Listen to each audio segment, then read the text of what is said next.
exploring India's global shift, tech boom, and dynamic ties with major world players. They have no clue, they have no connection with it.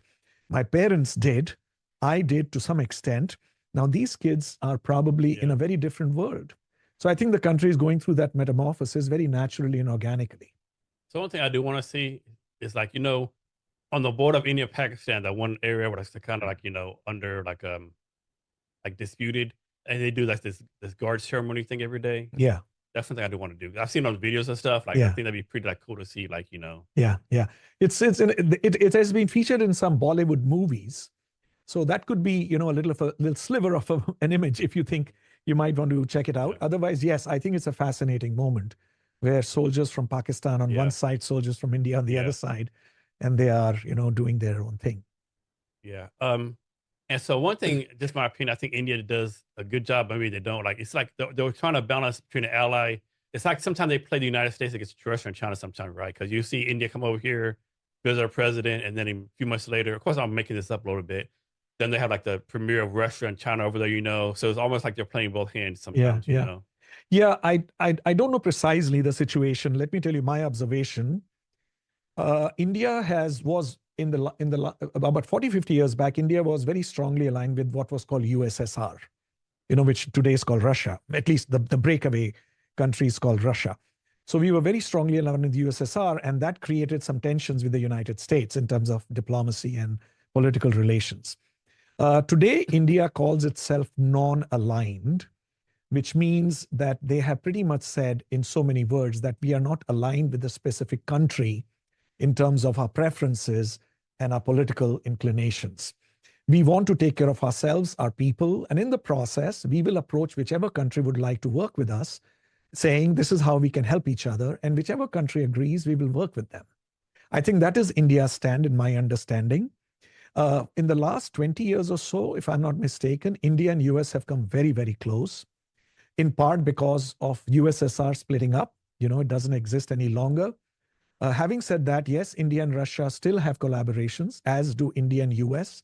With China, there are some tensions right now because of some border issues. Yeah, China's like trying to push everyone. Like, you always see in the news, like, I think a couple weeks ago, they ran over like a Filipino naval ship. Yeah. They built islands somewhere else. Then it's like China's like trying to, like, lack of a better term, punk and bully all the little small countries there. Yeah, China and India have had some tensions in the last few years. And India believes, that's what we read in the media, that China is encroaching on India's territory. And that's all we read. We don't read anything else. And India has pushed back. So I don't know how strongly aligned or collaboration-wise we are with China. I don't know that precisely. Yes, we eat Chinese food, we see movies, and, many people like Chinese culture for all kinds of reasons. I've been to Shanghai a few times, and I really enjoyed my time there. I didn't have any issues at all, so to speak. But I don't really know the deeper aspects of political collaboration that is going on between China and India. What we do learn is that China and US are coming India and US are coming very close. Yeah. Biden met the Indian Prime Minister, Modi, and Trump has met, when he was the president, Trump has met Modi. When Bill Clinton was the president and Hillary Clinton was, in the administration of the government, they met Indian leaders. So they have met the Indian people quite closely, and they know each other very well. Barack Obama also was quite, well connected with the Indian leaders. So I think US is trying to build a bridge with India because of its strategic location, with Pakistan on one side, China on the other, and also because of India's growing economic strength and power. Yeah, I think when people realize, maybe they do, like, a lot of big time US tech companies are led by, Indian CEOs, like the guy at Microsoft, the guy at Google. I'm sure I'm missing some other big time tech companies. Amazon, Amazon, Google, Amazon, Microsoft, all these are very strongly connected with India. A large part of the software talent in the US is from India. So, and the country recognizes it. US recognizes it really well. And that's one manifestation of the connection between India and US. And Bill Gates, Jeff Bezos, when he was heading Amazon, and Satya Nadella is from India, who's the CEO of Microsoft.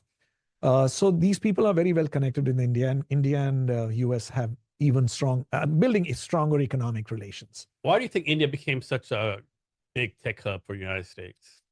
You know, that's an interesting question. I don't have a precise answer for it. My guess is, so I started seeing this technology talent blooming in India when I was doing my MBA, which is 40 years back.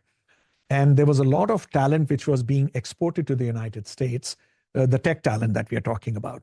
So I suspect that, you know, it was an opportunity. Somebody said, let me check it out, like a lot of human discoveries. It was an experiment and it started gaining traction. And before you knew it, it became a tsunami of sorts. Yeah. And all of a sudden, India became this, you know, hunting ground for tech talent. Yeah, I don't know if this happened organically or like some of the government kind of like push them levels, you know. It could be. It could be. It could be that the government was pushing it. It's possible. And having said that, I would imagine to be able to see that there is this enormous ocean of an opportunity in the tech domain requires a visionary like no other 50 years back. Yeah. You know, so yes, some of it has been supported with government incentives, for sure. The government supports it. And also, as India's talent got more and more foothold in the US, the Indian tech companies started coming to the US and supporting the tech giants of the US. For instance, there are companies in India which are doing consulting for companies like Microsoft, Amazon, and Google, and so on. So it's become a massive enterprise. Definitely. So let me ask you this, right? So in the U.S. news, you always hear about, you know, United States, Russia, nuclear weapons, you know, World War III is coming. But in your part of the world, it's India, Pakistan, China, Russia, all next to each other, all nuclear weapons, right?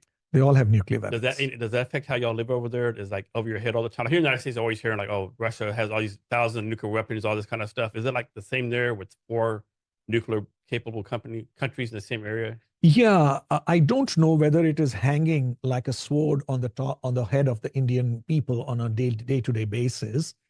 I would imagine that the policymakers are highly sensitive to this development and this situation. I would imagine. The ordinary person on the street has too many other things to worry about. And so they are trying to make a life for themselves and their family. So I don't know how salient this issue is for them and how sensitive they are to it. So that's what I have to say specific to your question.